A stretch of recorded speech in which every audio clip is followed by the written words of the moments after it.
Can you tell us, why is it important to include a visit with the Pope during your visit to Europe to talk about climate change?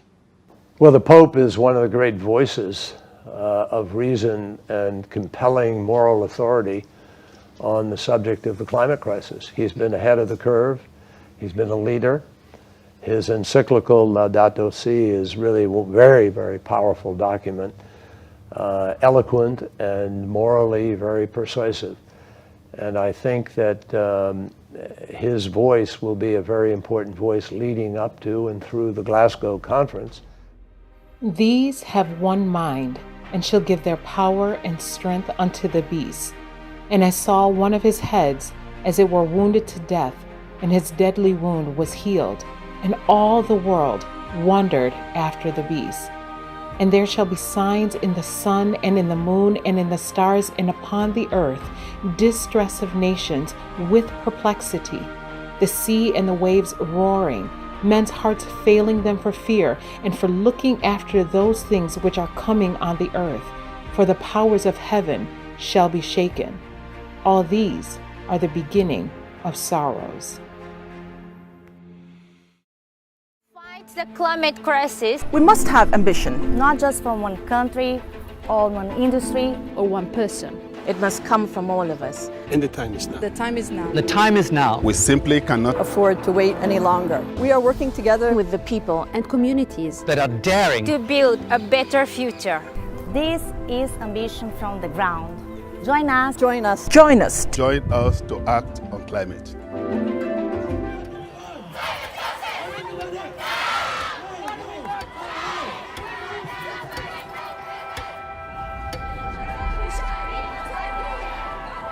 The future I'd like to see is a future where everybody works together.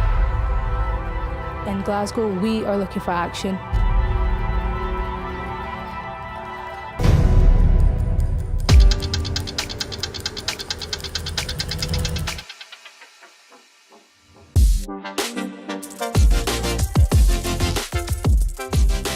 We have been presented with two options, and we need to choose.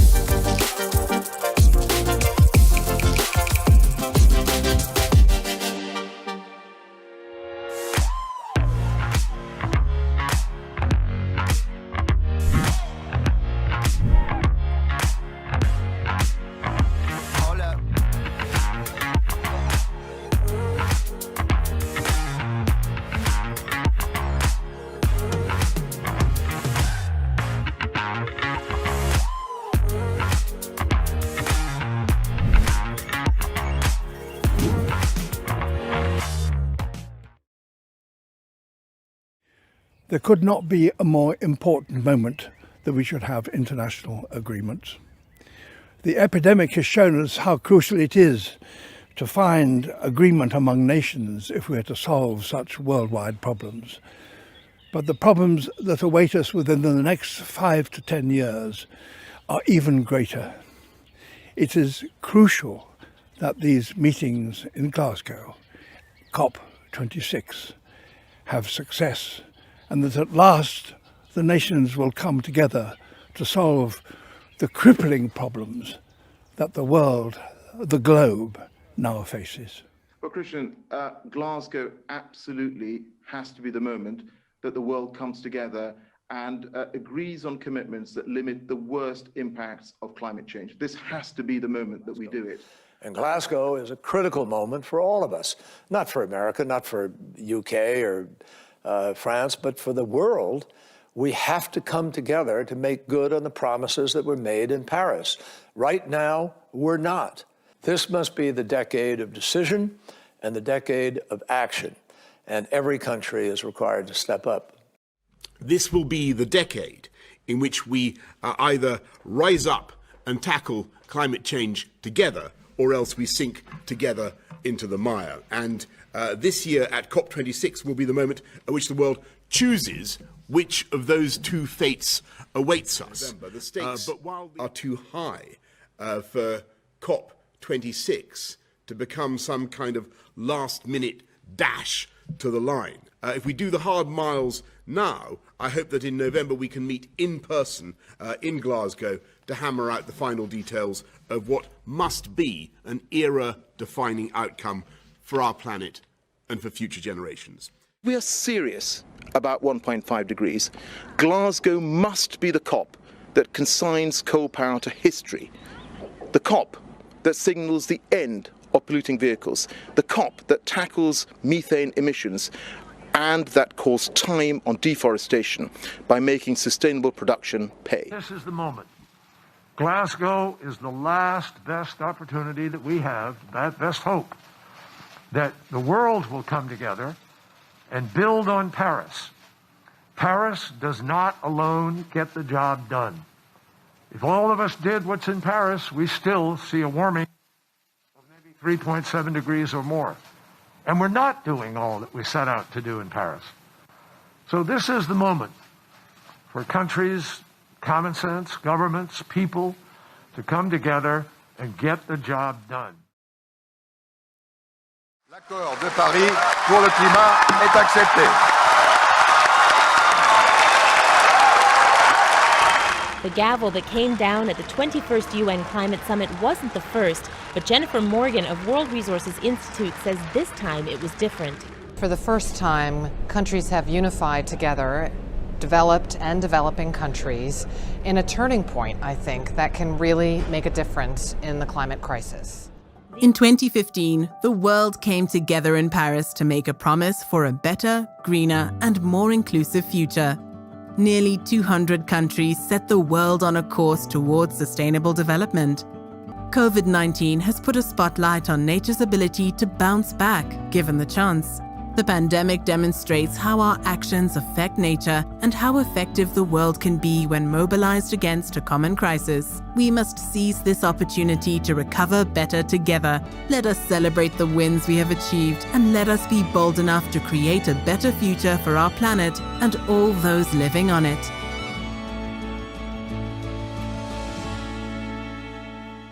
But Paris was easy compared to what we have to do in Glasgow. Because in Paris, every nation wrote their own plan, basically according to what they were willing to do. And Glasgow, I think, and I've said this many times, is without exaggeration, really the last best hope we have to be able to pull ourselves together. Seeing all of that, we have to go to Glasgow and we have to write the plans that we have to write. Since the signing of the Paris Accords in 2015, leaders of all nations and all walks of life have pledged themselves in the fight against climate change. The Bible tells us that the time will come when the nations of the world will unite as one in opposition to the God of heaven and earth. For they have consulted together with one consent, they are confederate against thee. But what will be the result of this confederacy? These have one mind and shall give their power and strength unto the beast. These shall make war with the Lamb. The Bible here forewarns us that once the nations unite, they will give their power and strength unto the beast. In uniting with the Pope of Rome, referred to as a beast of Revelation, the world will then lend their strength to the Roman Catholic power, thus healing her deadly wound and paving the way for her ascension to world dominance. Once the papacy regains her lost supremacy, how few are aware that they are plunging the world into the Roman horrors of the Dark Ages. J.A. Wiley said it best, the noon of the papacy was a midnight of the world. Esta pandemia nos ha demostrado qué ocurre cuando el mundo se para, hace una pausa, aunque sea de unos pocos meses, y el impacto que esto tiene en la naturaleza y el cambio climático de una manera tristemente positiva, ¿no? Es decir, hace daño. Y esto nos demuestra que la naturaleza global necesita de nuestras vidas en este I planeta. know that the Holy Father himself sees climate action as one of the key issues that we need to work on together. If we look around the world, we've got 1.3 billion people of Catholic faith. That is a lot of people who can help not only change the way that they conduct themselves, but also influence others. That's why he has been collaborating closely with Vatican officials to ensure that climate action is a priority in every person's life. And Mr. Sharma explains that with so many people of faith in the world, religious leaders have an important role to play in guiding people to take the right action when it comes to tackling climate change. The contribution that we hope that religious leaders will make through the conference on the 4th of October and in the coming months will be to raise the ambitions of our political leaders and our statesmen and women to be able to grasp the nettle, to see the issues and to make courageous decisions. Nearly 40 leaders from the world's major religions and 10 leading scientists have been invited to participate. They will play a key role in encouraging diverse groups of people to care for the planet through their actions. The vast majority of the world's population have a religious belief.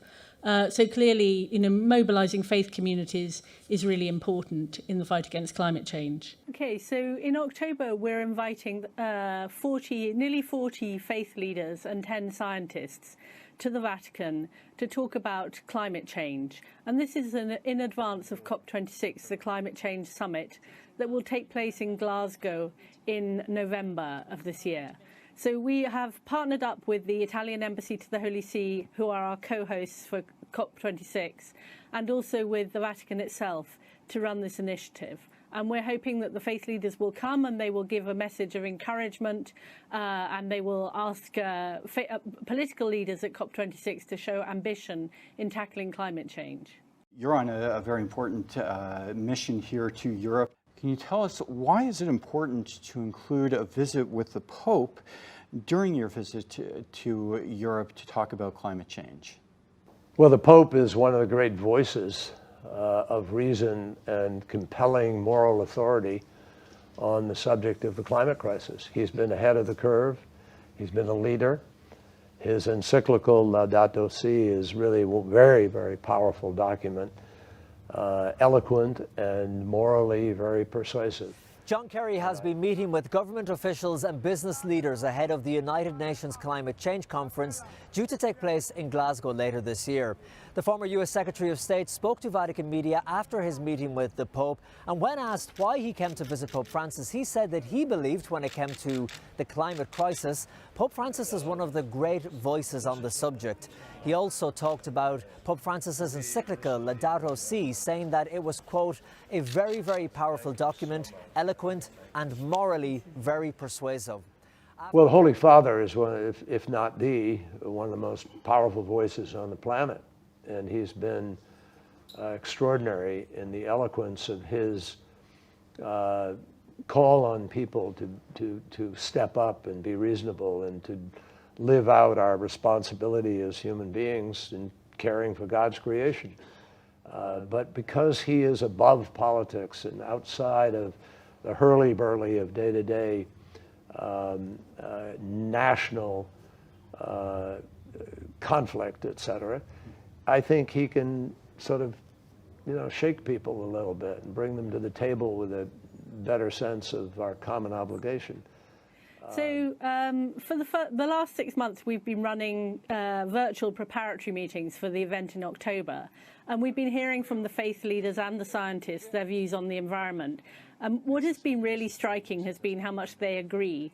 So the scientists bring the data on climate change, but the faith leaders really agree with them. They say that, that nature is sacred and that it is our duty to protect the environment. I think His Holiness speaks with a moral authority that is quite separate. It's unique, and we need all the power we can bring to the table. And I think that his voice will be a very important voice leading up to and through the Glasgow conference, which I believe he intends to, hopefully intends to attend. So the two things together, I mean, this is their words, not mine, but they've talked about the facts that science bring, partnering with the passion and the motivational qualities of faith leaders. And we think that these two things together can really make an impact. I mean, as you know, about 84% of the world's population are affiliated to a faith. So if faith leaders motivate their followers to take action on climate change and to ask their governments to be more ambitious, this could really have a significant impact. As the UK prepares to host the United Nations Climate Summit COP26, churches across the UK are getting ready to take action through Climate Sunday. We're calling on churches all across the country to get involved in taking action for climate justice. We're inviting you to speak up. The church can bring a distinctive voice to the call for climate justice, rooted in our faith in a just and generous God. Join with others in calling for our leaders to be courageous at COP26 and to take ambitious action for creation. The Pope asked you to prepare the Commission COVID-19. He asked you to prepare the future, not prepare for the future. Can you explain to us what that means? It's a system, preparing the future, then it's preparing a system that fully integrates the human person, makes all systems very inclusive, characterized by solidarity, so that the human person is never treated as an afterthought or something that is left aside. The crisis is showing us that we are one humanity. Every human being, every people, each culture is part of this one varied, rich, and interdependent humanity. It is showing us that overcoming a crisis like this one is possible when we become aware of the importance of looking after the common good and taking seriously our individual responsibility. Yes. And it says to prepare for the future is to prepare for you. And so it is prepare for encounter, for dialogue, for people building, coming together to create a world system where the dignities of people are recognized, where everybody is inclusive because we are all interconnected, and where we fashion a culture of encounter to rehabilitate and establish the dignities and the worth of every person. That this is not also an accident. It's not an accident, the COVID-19. It's the fruit of a way of how human beings has understand and have made their own relationship. And it's a confirmation of our mission to collaborate, to contribute in the change of this world. The Jesuit Superior General has just confirmed that our current crisis is, and I quote, a confirmation of our mission to collaborate, to contribute in the change of this world, end quote. Under the guise of combating the climate crisis and subsequent pandemic, the Pope is far-reaching and is gathering the entire world under his authority.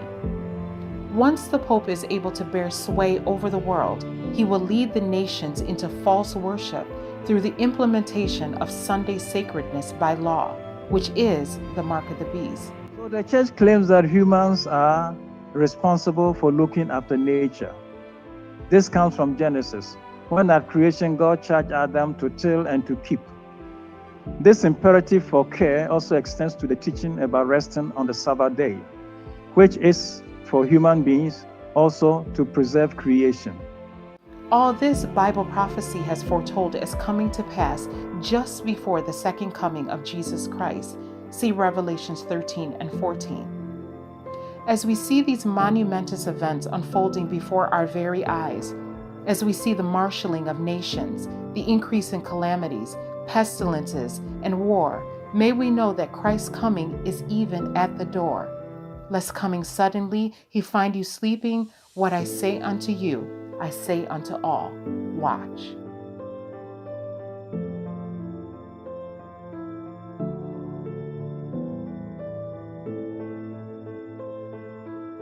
For more information on the topics discussed in this video, please visit our website at www.prophesy.again.org.